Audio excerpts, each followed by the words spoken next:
오늘 말씀을 보면서 문득 연초에 1월 달에 가졌던 담임 목사님과 목회 부목사님들하고 가졌던 목회 계획 했던 시간이 한번 생각이 났습니다. 그때 담임 목사님께서 이제 여러 얘기를 하는 중에 이제 새벽기도, 특별 새벽기도를 이야기하시면서 한번 그런 말씀을 하셨습니다. 이제 목사님만 하실 것이 아니라 부목사님들도 한 번씩 설교를 좀 하면 어때? 라고 이렇게 말씀을 하셨습니다. 그때 이제 저는 하는 말이 이제 목사님 절대 안 됩니다. 부목사님들이 하면은 아마 기도하는 소리가 많이 줄어들어서 그렇게 하시면 안 됩니다. 목사님 절대 그러시면 안 됩니다. 라고 하는 마음이 그때 제가 그렇게 말씀을 드렸는데 이제 지금 와서 보니까 그 말씀이 예언이셨던 거죠. 그냥 해봤던 말이 아니라 지금 이 말씀이 이루어진 겁니다. 그때 목사님께서 그렇게 하자라고 하셨을 때에 알겠습니다 라고 했으면 한 번만 했었을 것을 아닙니다 해가지고 담임 목사님 안 계신 자리까지 메고해야 되는, 말하자면 더 큰 일을 당하게 된 겁니다. 목사님께서 그때 사탄아 뒤로 물러가라 이 말을 하지 않아서 다행이지만 그 말씀이 정말 이루어지는 말씀인 걸 마음의 준비라도 해놓고 순종이라도 할 걸 하는 그런 후회를 좀 갖게 됐습니다. 어떻게 보면 예상하지 못한 담임 목사님의 병가지만 어떤 면에 있어서는 또 우리 교회를 향하신 하나님의 뜻이다라고 생각할 수 있습니다. 되돌아보면 담임 목사님께서 바쁘게 교회 건축 또 속회를 다 재정비하시고 또 우리가 여러 큰 행사를 다 치르게 하신 것들을 생각해 본다면 이제 이미 지나간 일이지만 거꾸로 생각해 본다면 이렇게 병가를 낼 것 그 이전에 모든 일들을 다 완료하기 위해서 쉬지 않고 목사님 그렇게 막 바쁘게 재촉하듯 그 일들을 끌어오신 것 아니겠는가라고 생각을 해봅니다. 모르는 입장에서는 아니 왜 이렇게 바쁘게 하십니까? 쉬엄쉬엄 하셔도 될 것인데 라고 그런 생각을 갖고 따라가는 입장도 있었지만 이제 이런 결과는 이렇게 되었지만 거꾸로 생각해 볼 적에 아마 목사님께서 어떤 목표를 바라보고서 그 전까지 이루어야 될 그 마음을 갖고 계셨다라고 한다면 이제 베드로의 소리에 답답해 하셨던 예수님과 같이 또 이렇게 부족한 부목사가 아닙니다 목사님 그렇게 만류하는 그 마음이 목사님에게는 답답했겠구나라고 하는 그 심정이 느껴졌었습니다. 오늘 보면 예수님께서도 예루살렘을 향해서 가야 할 시간이 얼마 남지 않았다라고 할 때에 이제 베드로에게 내가 나를 누구라 하느냐라고 했고 베드로가 그로 인해서 주는 그리스도시고 살아계신 하나님의 아들이십니다라고 그 멋진 신앙 고백을 한 이후에 예수님께서 하신 말씀입니다. 예수님께서는 베드로가 이제 계속 주님의 사역들을 이끌어 나가고 이어갈 그런 제자로서 서기를 원하셨을 텐데 베드로의 말은 주여 그리 마옵소서 이 일이 결코 주에게 미치지 아니하리이다 라고 그렇게 대답을 했다라는 겁니다. 예수님의 계획은 베드로의 심중에 없고 오히려 예수님의 그 십자가 사역을 막고 서 있는 일을 하고 있더라라는 겁니다. 주님은 그래서 사탄아 물러가라 너는 나를 넘어지게 하는 자로다. 내가 하나님의 일을 생각지 아니하고 도리어 사람의 일을 생각하는도다 라고 답하신 거죠. 그리고 주님 하신 말씀이 아무든지 나를 따라오려거든 자기를 부인하고 자기 십자가를 지고 나를 쫓을 것이니라 라고 말씀하셨습니다. 주님하고 똑같이 같다고 해서 다 제자가 아니라는 거예요. 주님께서는 자기를 부인하고 자기 십자가를 지고 그리고 따라오라 라고 말씀하셨습니다. 오늘 설교의 결론을 먼저 말씀드리면 자기 십자가를 지라 라고 하는 그 말씀은 예수님의 증인이 되라 라고 하는 말씀이에요. 그 증인이 되라 라고 하는 것은 그냥 내가 가만히만 있어도 다 사람들이 나를 통해서 예수님을 알겠지라고 하는 것이 아니라 우리의 삶의 자리에서 우리가 내 신앙의 고백으로 주님을 증거하라, 주님을 말해보라 라고 하는 그런 말입니다. 우리가 성경 공부한 거, 노트한 거 쭉 적어서 예수님은 이런 사람입니다, 그런 얘기가 아니라 내 말로, 내 언어로 주님을 내가 만난 주님으로 그렇게 주님을 드러내는 일이 바로 증인된 일이라는 겁니다. 우리 담임 목사님 설교 중에 어떤 할머니가 전도했을 때에 했던 그 단 한마디 있지 않습니까? 말로 여러 말 설명하지 않고 그 할머니 딱 한마디, 내봐라 했던 그 말씀, 그냥 내봐라 하면서 교회 가자, 전도하자 이 여러 말 하지 않고 그냥 교회 나와 하는 얘기를 내봐라 하는 그 말 한마디에 예수님 믿으니까 좋아, 예수님 믿으니까 그냥 다른 문제가 없어 라고 하는 그 마음이, 그 내봐라 그 하는 그 말 한마디에 공감되어지고, 또 그냥 예화를 통해 듣는 우리 모두에게도 아 맞아 라고 공감되어지는 것은 그 할머니의 그 삶의 모습이, 할머니의 그 모습이 우리에게도 연상되기 때문에 아 할머니의 삶 가운데 주님이 함께 하시는구나, 그 고백을 느낄 수 있다는 거예요. 예수님을 책에서 공부해서 쭉 설명해도 내 언어가 아니면 그것은 주님을 증거하는 말이 아니라는 겁니다. 예수님에 관한 책은 도서관을 가득 채울 만큼 그렇게 책들이 많이 있습니다. 그러나 정작 나는 우리 예수님을 자랑하는 것을 몇 시간 동안 이야기할 수 있을까요? 아니면 몇 분 정도 얘기할 수 있을까요? 아니면 몇 마디 내가 내 고백으로 주님을 이야기할 수 있을까요? 사랑하면 거기에 대해서 말이 많아집니다. 우리가 골프를 사랑하시는 분은 하루 종일 골프 얘기를 해도 시간이 부족할 정도로 아마 골프를 사랑하실 겁니다. 또 애완동물 사랑하시는 분들은 몇 날 며칠을 얘기해도 시간이 부족할 만큼 우리 뽀삐가 어떻고 제가 어때 라고 이야기하면서 그 애완동물 얘기만으로도 몇 날 며칠을 채우고도 남을 거예요. 그런데 이렇게 많은 얘기를 한다고 해서 그것이 나를 힘들게 하고 지치게 하는 것이 아니라 내가 기쁘고 즐겁고 사랑하는 그 얘기를 하는 나를 오히려 더 기운나게 하고 기쁘게 하기 때문에 기꺼이 우리가 그 이야기를 한다라는 겁니다. 심지어 낯선 사람하고도 내가 좋아하는 얘기는 대화를 시작하게 되고, 이 대화를 하기 위해서 기꺼이 내가 차 한 잔 사면서 다른 사람하고도 이야기할 수 있을 만큼 내 마음에 기쁨이 되어지는 것, 그거를 나누고자 하는 것이 증인의 삶이라는 겁니다. 내가 과연 예수님을 얼마나 자랑할 수 있는가? 내가 하루 종일 예수님에 대해서 얘기해도 내가 지치지 않겠습니다. 그만큼 예수님을 사랑하시는 거예요. 내가 딱 한마디밖에 예수님을 자랑하지 못하겠습니다. 딱 그만큼만 내가 예수님을 사랑하고 있다는 거예요. 내가 예수님을 사랑하는 만큼 예수님이 내 삶에 들어오신 것이고 나도 예수님을 그만큼 묵상했다라는 겁니다.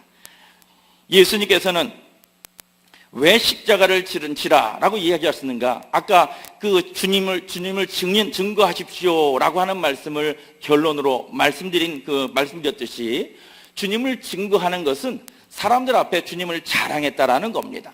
주님을 자랑하고 나서 그 사람들 앞에서 내 멋대로 살 수가 없다라는 겁니다. 사람들 앞에 나는 예수 믿는 사람입니다 라고 커밍아웃 한 거예요. 그렇기 때문에 내가 주인된 삶이 아니라 예수님께서 주인된 삶을 살아야 하기 때문에 우리는 십자가에 붙들린 채 사람들 앞에 그 모습을 보여주게 된다라는 겁니다. 그렇기 때문에 사람들 앞에 예수님을 드러내고 선포하는 것은 그들에게 예수님을 기대하게 했기 때문에 그 기대하게 한 예수님을 나의 삶으로 보여야 하는 그 일까지 더불어 해야 되기 때문에 말하자면 우리가 십자가 지는 삶을 사람들 앞에 하는 셈이 되어진다라는 것입니다. 자, 십자가를 지지 않는 삶, 바로 그것은 구경꾼의 삶이 되어집니다.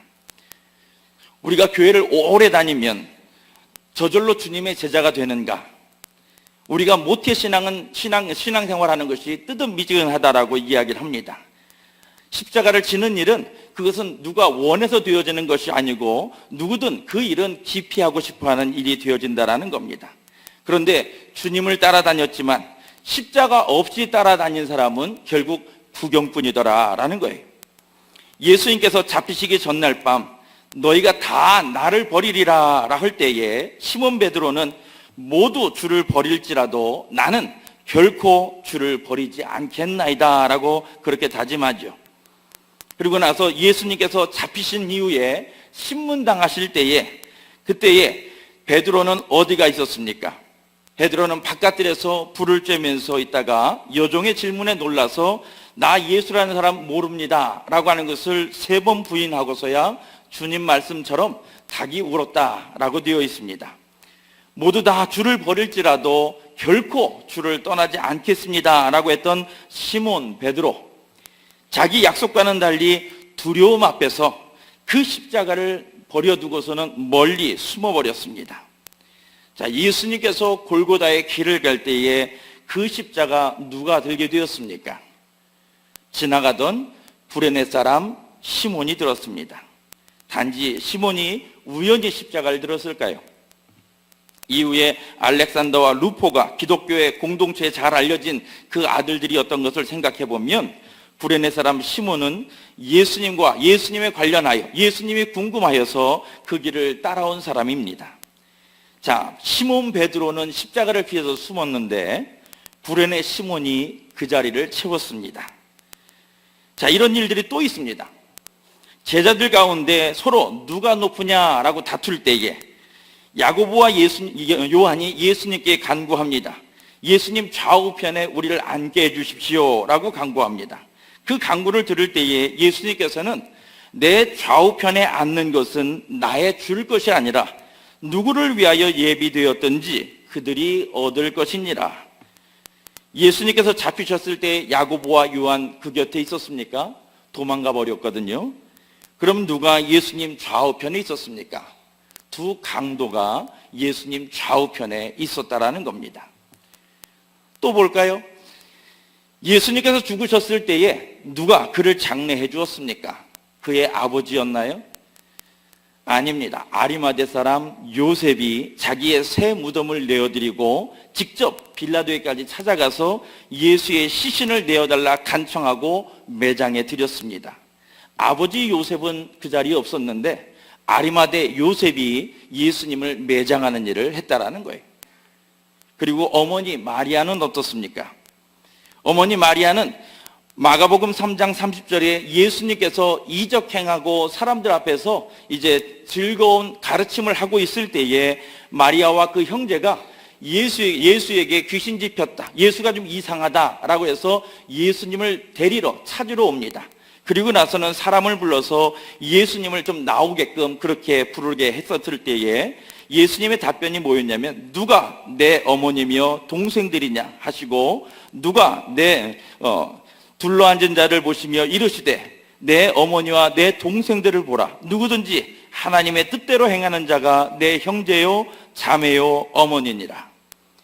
예수님께서 한참 사역을 하실 때에 정작 어머니 마리아는 예수님을 끌어다가 집에 데려가려고 했었다라는 거예요.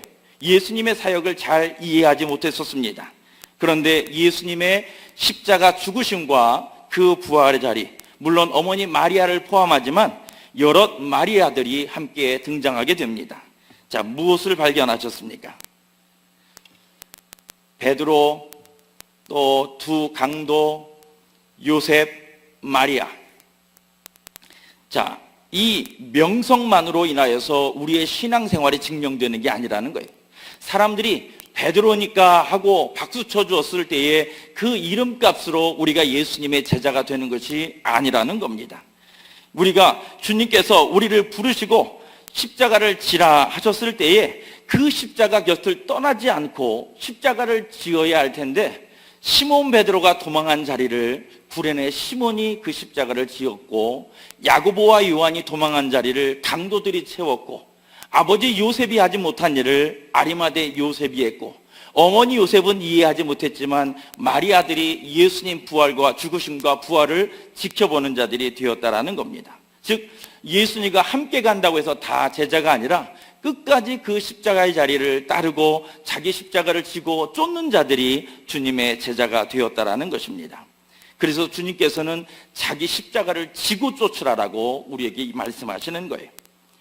두 번째 말씀드리는 것은 십자가는 선택할 만한 사항이 아니라는 겁니다. 예수님께서도 누구든지 제 목숨을 구원코자 하면 잃을 것이요 누구든지 나를 위하여 제 목숨을 잃으면 찾으리라 라고 말씀하셨어요. 우리가 한 가지 간구하는 것은 뭐냐면 우리 자신에 대해서 잘 모른다라는 겁니다. 우리는 우리 스스로를 꽤 괜찮은 사람으로 그렇게 생각을 한다라는 거예요. 그래서 십자가가 불편하게 느껴지고 십자가의 구속이 필요 없는 것으로 그렇게 생각한다라는 겁니다. 그런데 십자가 없으면 우리는 살 수 없는 존재다라고 하는 것을 생각해 봐야 된다라는 겁니다. 고대 소설 중에서 우리가 오디세이라고 하는 그런 소설이 있습니다. 그 소설의 주인공은 우리 동네 이름하고 똑같이 트로이에서 전쟁을 한 이후에 7년 동안 고향을 떠나 트로이에서 전쟁을 한 이후에 자기의 고향으로 돌아가는 그 이야기가 오디세이에 나와요. 근데 그 오디세이 그 고향에 가는 그 바다 항해길 가운데 반드시 지나가야 되는 그 길 중에 어느 군가를 지나야 되냐면 사이렌이라고 하는 그런 바닷괴물이 있는 데를 지나가는 일이 있습니다. 그 사이렌이라고 하는 것은 앰뷸런스나 소방차 소리 내는 그 사이렌, 그 이름의 사이렌, 그 이름의 그 괴물이 있다라는 거예요. 그런데 이 바닷괴물은 노래 소리가 하도 아름다워서 그 소리를 들으면 정신을 빼앗기고 결국에는 그 소리를 쫓아가다가 배가 난파돼서 죽고 해서 그 지역을 통과하는 사람이 없다라는 거예요. 그런데 이 오디세이가 그 지역을 지날 때에 이제 꾀를 내게 됩니다. 다 모든 배를 젓는 사람, 자기의 동료들을 귀를 막게끔 하고 그리고 자신을 배 중간에 돛을 다는 그 망대에다가 자신을 꽁꽁 묶게끔 그렇게 만들어요. 그리고 나서 자기는 그 사이렌의 소리를 듣겠지만 그 몸을 풀 수 없게끔 꼭 묶어두게 하고 다른 사람들은 다 노만 열심히 젓게끔 해서 그 지역을 지나가게 합니다.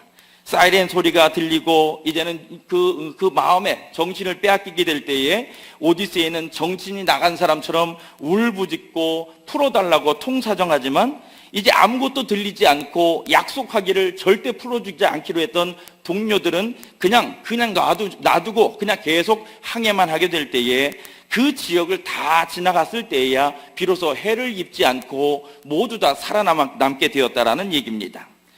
자, 이 사이렌 소리에 오디세이가 미치광이가 되어서 난동을 부리는 것처럼 우리가 세상 유혹거리를 만날 적마다 우리 안에 죄성이 마치 짐승들이 우리 안에서 돌아다니는 것과 같은 그런 야수의 본성들이 우리 가운데 있다라는 겁니다.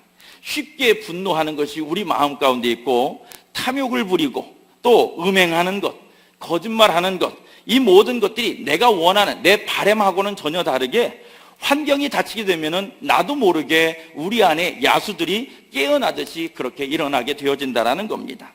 그 야수들을 붙들어 두고 묶어둘 수 있는 것은 바로 십자가밖에 없다라는 거예요.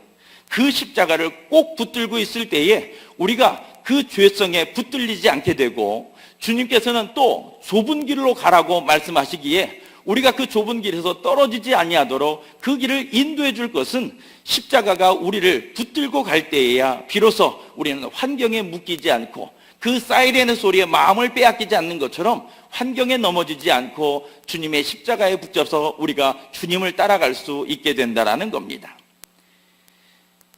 이렇게 십자가를 지는 일, 바로 그 일은 우리가 그냥 고된 훈련을 하기 위해서 십자가를 지는 게 아니에요.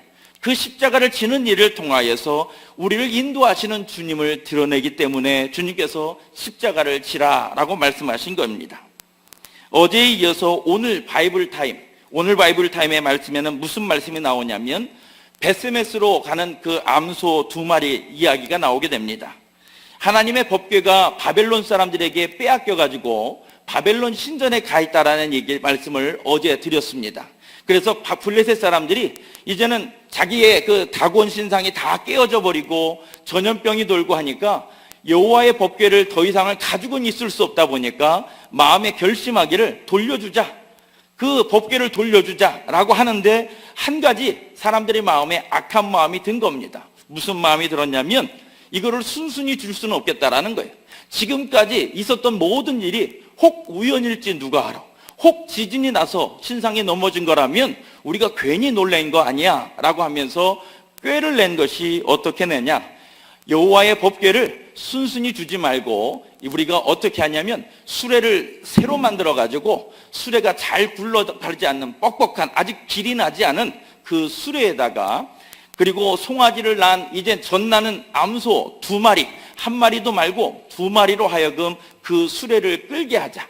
그리고 끄는 사람이 없이 이제는 그 소들이 베세메스, 이스라엘 땅 베세메스를 향하여서 곧게 나아가게 되면 우리에게 주어졌던 그 모든 재앙과 그 사건들이 하나님께서 하신 일이 맞고, 만약에 저 소가 가다가 길을 벗어나거나 아니면 가다가 돌아오거나 하면 이 일은 우연이 된 것이니 우리가 두려워하지 말자라고 하고, 그리고 나서 법궤를 딱 실었을 때에 그 소는 자기 새끼 때문에 울부짖으면서 2마리 암소가 울부짖기는 하는데 베세메스를 향하여서 길을 어긋나지도 않고 마치 누가 인도하는 것 마냥 그 길을 곧장 나아가게 됐다라는 겁니다.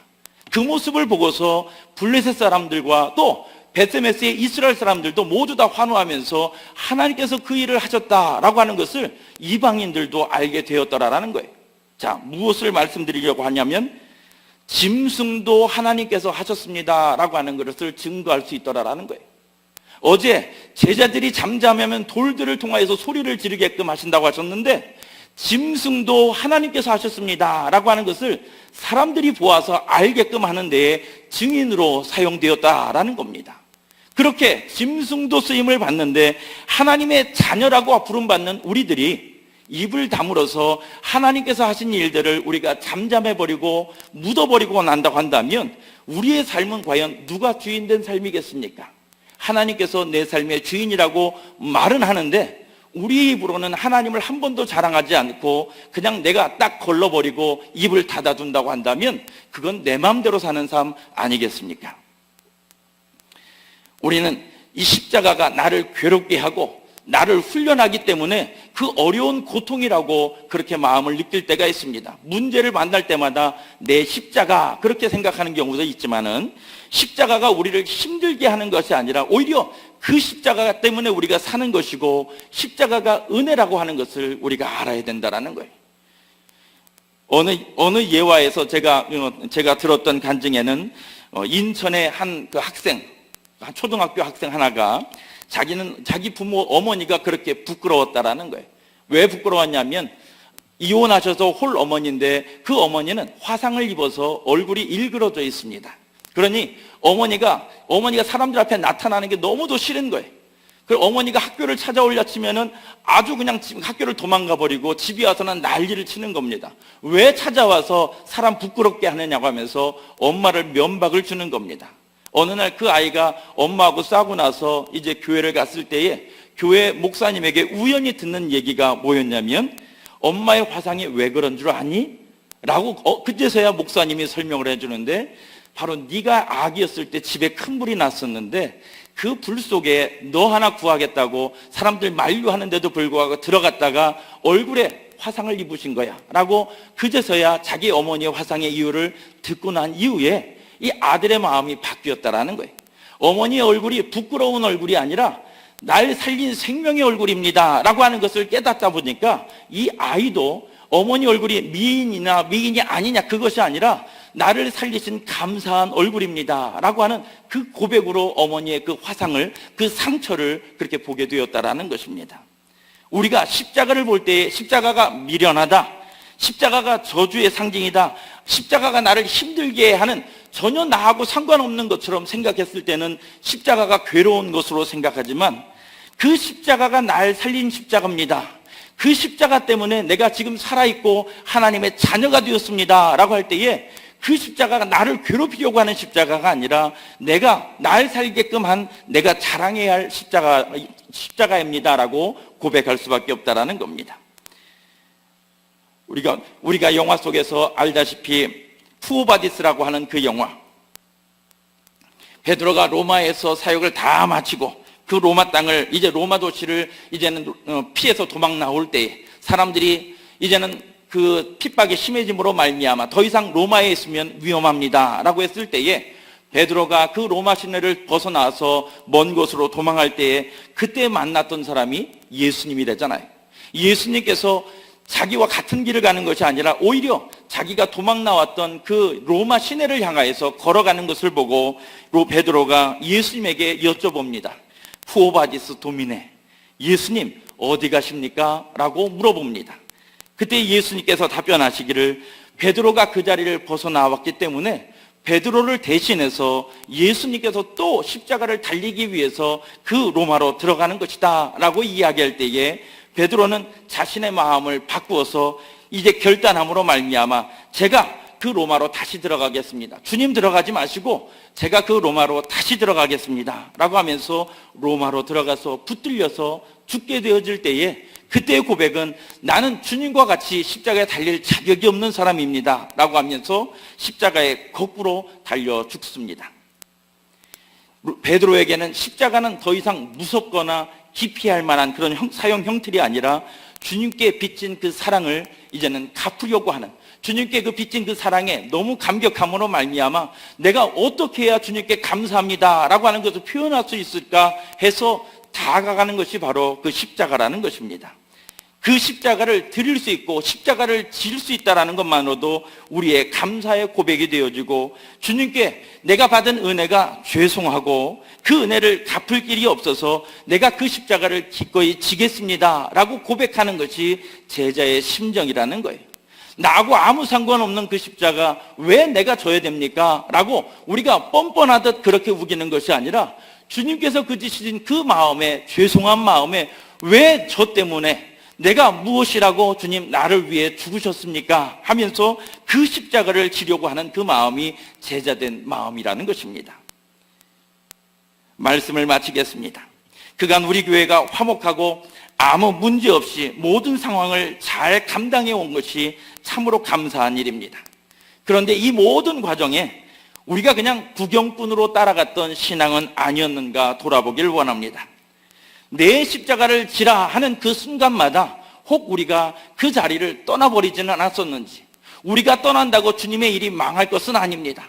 시몬 베드로를 대신해서 이제는 구레네 시몬이 있었고, 아버지 요셉 대신에 아리마대 요셉이 있었고, 마리아 대신 마리아가 있었던 것처럼 우리가 그 자리를 벗어난다고 해서 하나님의 일이 망하거나 중단되는 일은 없습니다.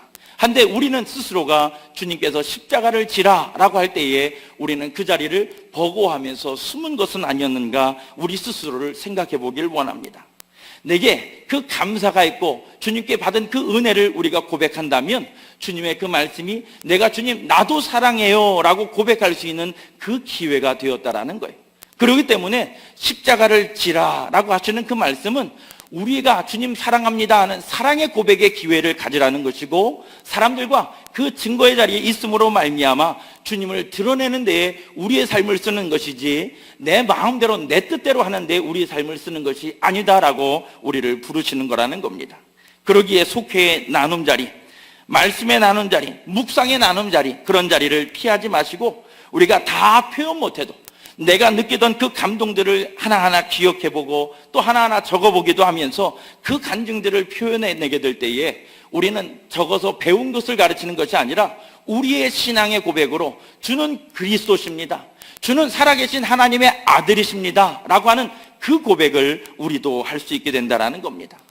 우리가 힘들어도 우리가 그 자리를 피하고 싶었지만 피하지 않고 그 일을 감당하게 될 때에 그 고백들이, 우리의 고백들이 어느 생명을 위해서 내놓는 귀중한 생명의 떡이 될 수도 있다는 겁니다. 목사님의 병가가 안타까운 일이지만 혹 우리가 져야 할 그 십자가, 우리가 다른 사람에게 밀어두지 않고 우리가 그 십자가를 지는 그 자리, 주님이 부르시는 그 자리로 우리가 함께 나아가길 원합니다. 주님 맡기신 그 십자가 기꺼이 지고 따르겠습니다. 나도 주님과 함께 동행하길 원합니다. 내가 주님 사랑합니다 그 고백이 그 십자가를 사랑하고 그 십자가를 기꺼이 내 것으로 지고 가겠습니다 라고 하는 그 결단으로 드러나게 되어진다는 겁니다. 이제 세 가지 기도 제목을 먼저 드리고 제가 마침 기도하고 우리 함께 통성하여 기도하길 원합니다. 첫째, 구경뿐이 아닌 기꺼이 그 십자가 지고 주를 따르게 하시옵소서. 주시는 기회마다 주님을 자랑하길 원합니다. 기도하시길 원하고요. 둘째, 우리 교회를 위해 기도해 주시길 바랍니다. 담임 목사님과 목회실 그리고 교구장님, 속장님, 각 부서장님들을 통해서 우리의 사역들, 교회 사역들이 든든해지고 날마다 기쁨이 넘쳐날 수 있도록 하나님 은혜를 더하여 주옵소서 기도해 주시고요. 세 번째는 특별 새벽 기도 기간이 얼마 남지 않았습니다. 주님 바라보고 끝까지 나아가는 우리의 삶 다 되게 인도하여 주옵소서. 우리 함께 기도하길 원합니다. 제가 먼저 기도하겠습니다. 사랑하는 주님, 사순절 기간입니다. 주님 걸으신 그 걸음걸음, 우리를 위하여 모난 돌들을 밟아 평탄케 하시고 가시덤불 먼저 밟아주셔서 뒤따르는 우리들의 걸음은 쉽게 안전케 하여 주시니 우리를 향하신 주님의 그 사랑을 어찌 자랑치 않고 잠잠할 수 있겠습니까? 주님은 높임을 받으시옵소서. 모든 상황 속에서도 주님을 사랑하고 자랑하는 제자 되길 원합니다. 우리 안에 주를 사랑하는 그 마음 담아주시사 그 사랑이 나를 숨쉬게 하고 감동케 하고 뛰게 하여 주시어서 우리를 아는 모든 이들이 우리를 통해 사시는 주님 다 만나게 하시옵소서. 우리의 예배가 세상의 문제로부터 피하는 무능한 것이 아님을 알게 하여 주시어서 주의 심정으로 기도하게 하시고 주의 심정으로 문제를 대하게 하셔서 물도 가르시고 불도 상치 못하게 하시는 그날의 기억을 오늘 드러내 주시옵소서.